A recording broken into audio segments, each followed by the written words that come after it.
Hello student, তোমরা কেমন আছো? আশা করি তোমরা সকলেই ভালো আছো। প্রতাপ একাডেমি কোচিং পরিবারে তোমাদেরকে সকলকেই স্বাগত জানাই। তোমরা যারা একাদশ শ্রেণীর ছাত্রছাত্রী রয়েছো, তোমাদের জন্য একেবারে আমি শেষ মুহূর্তে নিয়ে চলে এসেছি ইতিহাসের লাস্ট মিনিট সাজেশন ভিডিও। আজকের এই ভিডিওতে ইতিহাসের প্রথম অধ্যায়, দ্বিতীয় অধ্যায়, তৃতীয় অধ্যায় থেকে তোমাদের সেকেন্ড সেমিস্টারে সমস্ত প্রশ্নগুলি কিন্তু তুলে ধরবো। কেন বলছি? কারণ আজকের এই ভিডিওতে যে প্রশ্নগুলি আমি আলোচনা করে দেবো 3, 4 আর 8 মার্কসের জন্য, এখান থেকে সমস্ত স্কুলে কিন্তু প্রশ্ন 100% পরীক্ষায় কমন পেয়ে যাবে। চলো বেশি দেরি করব না, প্রথমে আমরা দেখে নেব রাষ্ট্রের প্রকৃতি ও উপাদান। এই অধ্যায় থেকে গুরুত্বপূর্ণ মাত্র কয়েকটি প্রশ্ন। প্রথমে তোমরা দেখে নাও প্রথম অধ্যায় থেকে 3 আর 4 মার্কসের জন্য কোন প্রশ্নগুলি গুরুত্বপূর্ণ রয়েছে। কৌটিল্যের অর্থশাস্ত্রে বর্ণিত মণ্ডল তত্ত্ব সম্পর্কে আলোচনা করো। রাজার ক্ষমতা ও গুণাবলী সম্পর্কে অর্থশাস্ত্রে কি বলা হয়েছে। কৌটিল্যের অর্থশাস্ত্রের বিষয়বস্তু কী ছিল, খুবই গুরুত্বপূর্ণ। নেক্সট প্রশ্ন, নব্য রাজতন্ত্র সম্পর্কে টিকা লেখো। ইক্তা ব্যবস্থা বলতে কী বোঝো। মনসবদারি প্রথা প্রবর্তনের উদ্দেশ্য কী ছিল। মনসবদারি ব্যবস্থা কি, এর বৈশিষ্ট্য ত্রুটি গুরুত্ব লেখো। প্রশ্নগুলি অত্যন্ত গুরুত্বপূর্ণ 3 বা 4 মার্কসের জন্য। এই অধ্যায় থেকে 3 বা 4 মার্কসের জন্য কিছু এক্সট্রা প্রশ্ন রয়েছে, অবশ্যই তোমরা এই প্রশ্নগুলি দেখে যাবে। আধুনিক জাতীয় রাষ্ট্রের বৈশিষ্ট্যগুলি লেখো। সোলন কে ছিলেন, তার সংস্কারগুলি লেখো। জন লকের চুক্তি মতবাদ সম্পর্কে লেখো। রুশো সাধারণ ইচ্ছা তত্ত্ব কি।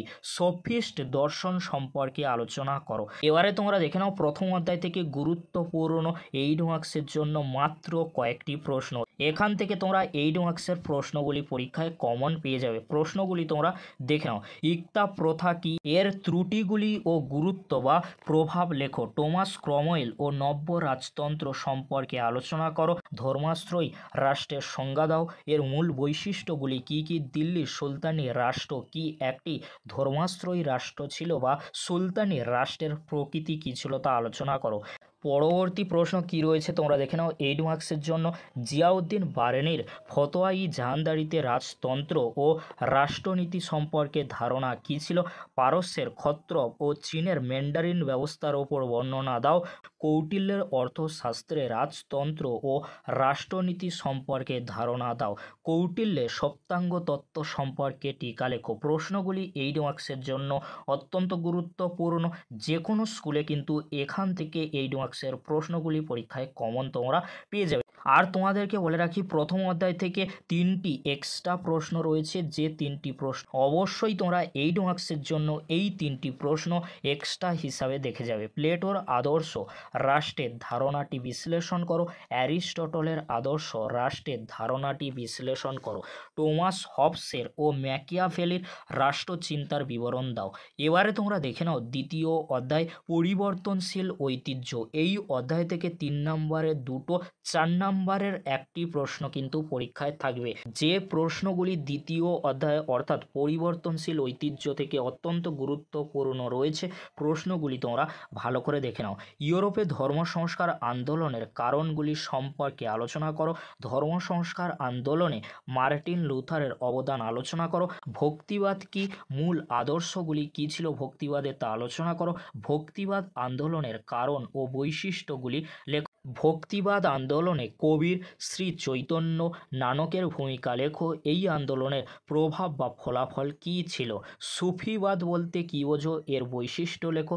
সুফি আন্দোলন সম্পর্কে আলোচনা করো, এর ফলাফল কী ছিল। সুফিবাদী দর্শনে কি কি বলা হয়েছে। সামন্ততন্ত্র বলতে কী বোঝো, এর বৈশিষ্ট্যগুলি লেখো। ক্রুসেড কি, ক্রুসেডের কারণ ও ফলাফল সংক্ষেপে লেখো। প্রথম ক্রুসেড ও দ্বিতীয় ক্রুসেড আর তৃতীয় ক্রুসেডের যে সময়কাল রয়েছে অবশ্যই তোমরা দেখে রাখবে। ধর্ম সংস্কার আন্দোলনে জন কেলভিনের ভূমিকা অত্যন্ত গুরুত্বপূর্ণ। লিওনার্দো দা ভিঞ্চি সম্পর্কে টিকা লেখো। কাকে কেন ধর্ম সংস্কার আন্দোলনে শুকতারা বলা হয়। রেনেসাঁসের বৈশিষ্ট্য বা মানবতাবাদ কি, অত্যন্ত গুরুত্বপূর্ণ 3 বা 4 মার্কসের জন্য। নেক্সট প্রশ্ন কি রয়েছে তোমরা দেখে নাও। কেন ইতালিতে প্রথম রেনেসাঁ বা নবজাগরণ হয়েছিল তার কারণগুলি লেখো। লেখো। তাওবাদ ও কনফুসীয়বাদ কি? পরিবর্তনশীল সাংস্কৃতিক ঐতিহ্য বলতে কী বোঝো? রেনেসাঁ কি? ইউরোপে নবজাগরণের কারণ ও বৈশিষ্ট্যগুলি অবশ্যই দেখে রাখবে। রোমান চার্চে প্রাধান্য বা শ্রেষ্ঠত্বের কারণগুলি লেখো। আর তোমরা সিন্টো ধর্ম সম্পর্কে দেখে রাখবে। এই প্রশ্নগুলি কিন্তু 3 অথবা 4 মার্কসের জন্য দ্বিতীয় অধ্যায় অর্থাৎ পরিবর্তনশীল ঐতিহ্য থেকে অত্যন্ত গুরুত্বপূর্ণ রয়েছে। এবারে তোমরা দেখে নাও তৃতীয় অধ্যায় অর্থাৎ দিগন্তরের প্রসার। এই অধ্যায় থেকে যে প্রশ্নগুলি 8 মার্কসের জন্য, 3 মার্কসের জন্য আর 4 মার্কসের জন্য গুরুত্বপূর্ণ রয়েছে প্রশ্নগুলি তোমরা দেখে নাও। প্রথমে তোমরা দেখে নাও তৃতীয় অধ্যায় অর্থাৎ দিগন্তরের প্রসার থেকে খুবই গুরুত্বপূর্ণ 8 মার্কসের মাত্র কয়েকটি প্রশ্ন। অবশ্যই তোমরা এখান থেকে পরীক্ষায় কমন পেয়ে যাবে। প্রশ্নগুলি তোমরা দেখে নাও। জ্যোতিষশাস্ত্র থেকে জ্যোতির্বিজ্ঞানের উত্তরণ কীভাবে হয়েছিল? সৌরকেন্দ্রিক বিশ্ব ব্রহ্মাণ্ডের ধারণা গঠনে গ্যালিলিওর অবদান লেখো। প্রযুক্তি বলতে কী বোঝো? পঞ্চদশ থেকে সপ্তদশ শতকের মধ্যে ইউরোপে প্রযুক্তিবিদ্যার অগ্রগতির পরিচয় দাও। ইউরোপে জাহাজ নির্মাণ শিল্পের প্রযুক্তিবিদ্যার অগ্রগতি সম্পর্কে লেখো। ভৌগোলিক আবিষ্কারের পটভূমি বা কারণ লেখো। এর ফলাফল বা গুরুত্ব আলোচনা করো। ইউরোপে মুদ্রণ বিপ্লবের পটভূমি সম্পর্কে আলোচনা করো। জাদুবিদ্যা থেকে সামাজিক মুক্তি বিষয়ে আলোচনা করো। চীন এবং জাপানের মুদ্রণ বিপ্লবের পরিচয় দাও। সৌরজগৎ কেন্দ্রিক বিশ্বের চর্চা কোপারনিকাস ও টাইকো ব্রাহের ভূমিকা লেখো। প্রশ্নগুলি 8 মার্কসের জন্য অত্যন্ত গুরুত্বপূর্ণ। এই যে প্রশ্নগুলি আমি 8 মার্কসের জন্য বললাম, এই প্রশ্নগুলি থেকে অবশ্যই তোমরা একটি প্রশ্ন 8 মার্কসের জন্য কমন পেয়ে যাবে। যে কোনো স্কুলেই তুমি পড়ো না কেন, এখান থেকে তোমরা অবশ্যই একটি প্রশ্ন 8 মার্কসের জন্য কমন পেয়ে যাবে। এবারে তোমাদেরকে বলে রাখি 3 মার্কসের একটি প্রশ্ন, 4 মার্কসের একটি প্রশ্ন পরীক্ষায় আসবে। এখান থেকে প্রশ্ন কমন পেতে গুরুত্বপূর্ণ 3 অথবা 4 মার্কসের জন্য আসতে পারে। প্রশ্নগুলি তোমরা দেখে নাও। ডাইনিবিদ্যা কি? এর উদ্দেশ্যগুলি লেখো। জ্যোতির্বিদ্যায় প্রাচীনকালের অবদান লেখো। কেপলারের 3টি সূত্র লেখো। নিবিড় কৃষি বলতে কী বোঝো?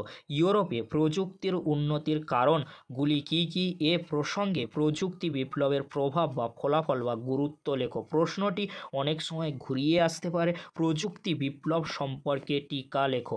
কৃষি প্রযুক্তির অগ্রগতি সম্পর্কে লেখো। প্রশ্নটি ঘুরিয়ে আসতে পারে। কৃষি প্রযুক্তির ফলাফল বা গুরুত্ব বা প্রভাব আলোচনা করো। জাহাজ নির্মাণ প্রযুক্তির উন্নতির ফলাফল বা প্রভাব বা গুরুত্ব আলোচনা করো।